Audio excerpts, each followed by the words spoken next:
Hello friends, কেমন আছো তোমরা সবাই? আশা করছি সবাই খুব খুব ভালো আছো, আর আমরাও কিন্তু ভীষণ ভালো আছি।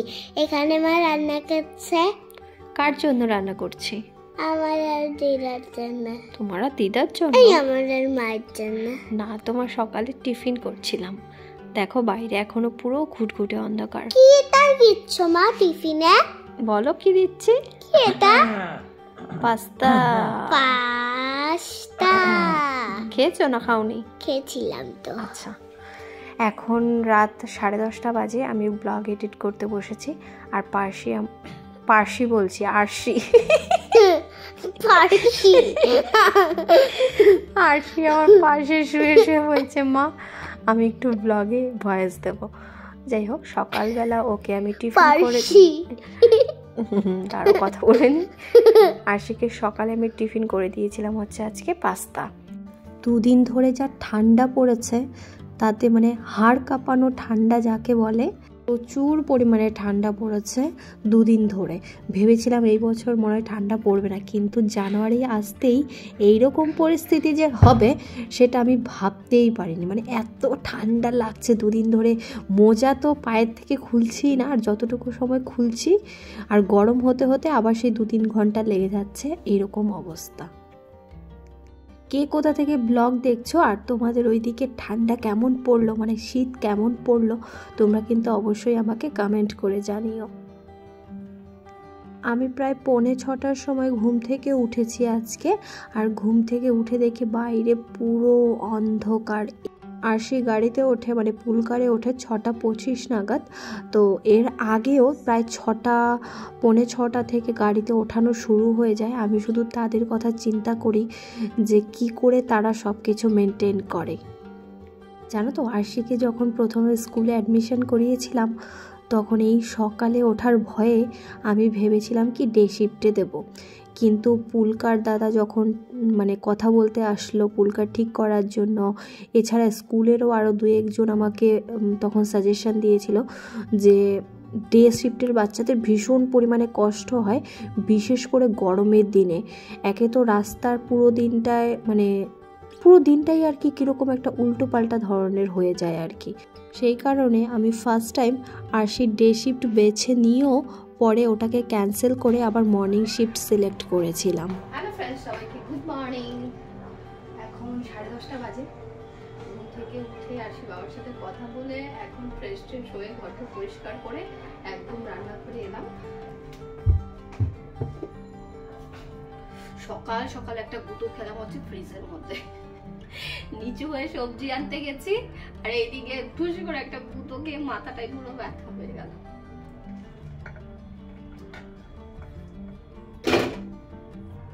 রোজ সকালে উঠে সেই একই টেনশন থেকে কি রান্না করব, কি খাবো।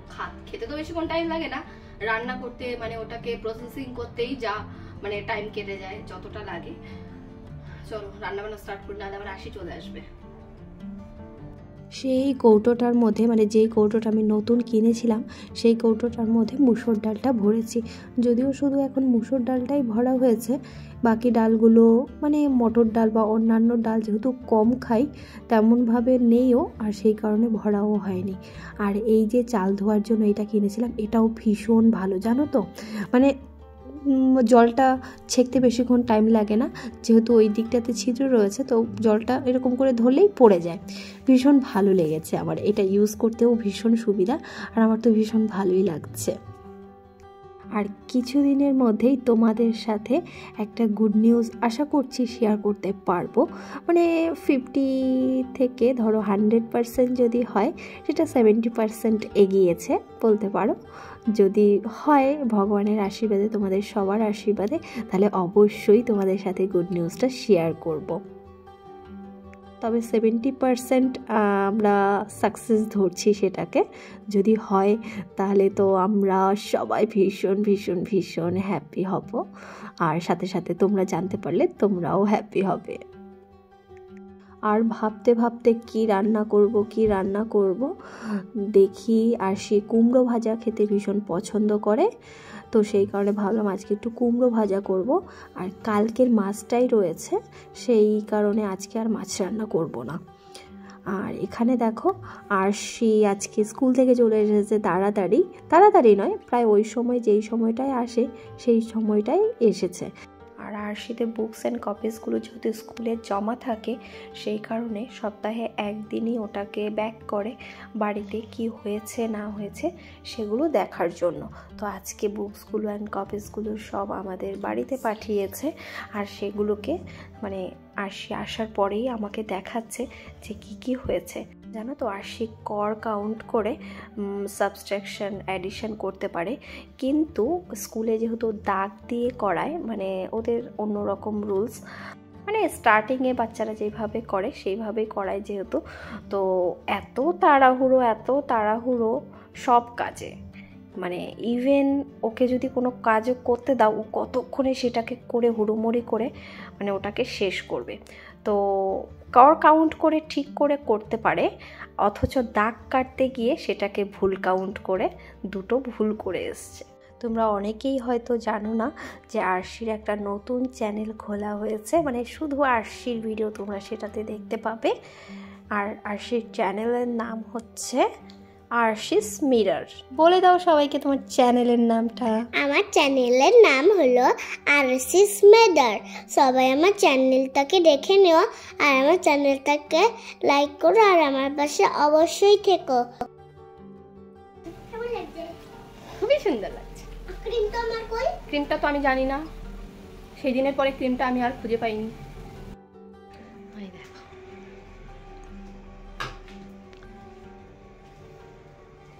এই দেখো, হ্যাঁ স্নান হয়ে গেছে, এখন লিপ বাম পরা হচ্ছে। এই এত লিপ বাম পরতে নেই।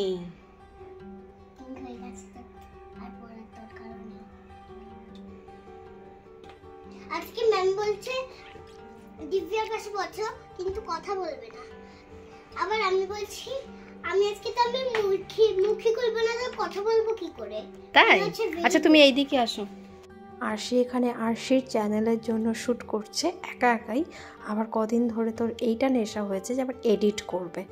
যাই হোক, এডিট এখন আরশি শিখছে, এখনও ভালোভাবে পারে না, তবে শিখছে টুকটাক করে। আর আমরা এখন দুপুরের খাবার খেয়ে নিচ্ছি, কারণ আরশির পড়া রয়েছে। এখন 12টা 20 মতো বাজে, যেহেতু সব কাজ হয়ে গেছে। আজকে খাওয়া দাওয়া করে আরশিকে আগেই স্নান করিয়ে দিয়েছিলাম, কিন্তু আমি স্নান করেছি হচ্ছে খাওয়া দাওয়ার পরে। এত শীত পড়েছে, ঠান্ডা যাকে বলে একদম হাড় কাঁপানো। ভেবেছিলাম আজকে স্নানই করবো না, যাই হোক তারপরে অ্যাট লাস্ট ভাবতে স্নান নয়, শুধু শ্যাম্পু ট্যাম্পু সব কিছু করা কমপ্লিট হয়ে গেছে আমাদের। আর ওয়াশিং মেশিন ভর্তি জামা কাপড় জমেছিল, সেই ওয়াশিং মেশিনের জামা কাপড়গুলো ধুয়ে দিয়েছিলাম। আর তারপরে আমরা দুপুরবেলা একটু ঘুমিয়েছিলাম দুজনে মিলে। কি করছো?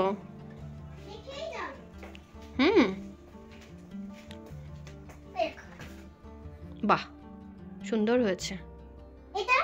একদিকে কালারটা ঘষো, তাহলে আরো সুন্দর হবে। ঠিক আছে, হ্যাঁ ওটা সুন্দর হয়েছে। একদিকে কালার করো। হ্যাঁ আচ্ছা করো। দেখো বিছানাটার কি অবস্থা। সন্ধ্যের টিফিনে আজকে আমাদের হয়েছে হচ্ছে অমলেট। এখানে 3টে ডিমের অমলেট করেছে আরশি আর আমি দুজনে মিলে ঝটাপট করে খেয়ে নেব। এখন আরশি পড়াশোনা হয়ে গেছে। রাতের খাবার, আজকে রাতের খাবার হচ্ছে আরশি খাচ্ছে ভাত, কিন্তু আমার আর ভাত খেতে ইচ্ছে করছিল না, এত ঠান্ডা। তো সেই কারণে ভাবলাম একটু দুধ পাউরুটি খাবো, অনেক দিন খাওয়াও হয় না। খাওয়া হয়ে গেছে। এখন খাওয়া দাওয়ার পরে আমি আমার সোনার জিনিসগুলো, মানে যেগুলো সবসময় রাফ ইউজ করি, সেইগুলো না সাবান পরে অনেক সময় কি হয়, কীরকম যেন একটা সাদাটে ভাব হয়ে যায়। তো সেইটার জন্যই আমি কোলগেট পেস্ট দিয়ে লাগিয়ে রেখেছিলাম প্রায় অনেকক্ষণ। আংটিগুলো পরিষ্কার করছিলাম, কারণ আমার হাতে তোমরা অনেকেই হয়তো খেয়াল করে থাকবে যে স্টোনের আংটি রয়েছে অনেকগুলো, 2-3টে, মানে সবসময় পরি যেগুলো, সেগুলো না কীরকম সাদাটে হয়ে গেছিলো মাঝখানে। তো সেইগুলো একটু কোলগেট দিয়ে লাগিয়ে রেখে তারপরে ওটাকে পরিষ্কার করছিলাম। যদিও অনেক দিন পর করি, আর সোনার দোকানে দিলে সেটাকে একদম চকচকে ঝকঝকে করে দেয়, কিন্তু তাতে নাকি সোনার অনেকটাই ক্ষয় হয়। যদি পড়তে সোনা ক্ষয়ই হয়ে যায়। তো যাই হোক, সেগুলোকে আমি ভালোভাবে রাতের বেলা, এখন প্রায় 11টা মতো বাজে, পরিষ্কার করে নিচ্ছিলাম। দেখো একদম সোনার দোকানে যেরকম চকচকে হয় ওই রকম ধরনের চকচকে হয়ে গেছে। আর এখন এই তোমার কাজ, রাত্রেবেলা কে ভিডিও করে?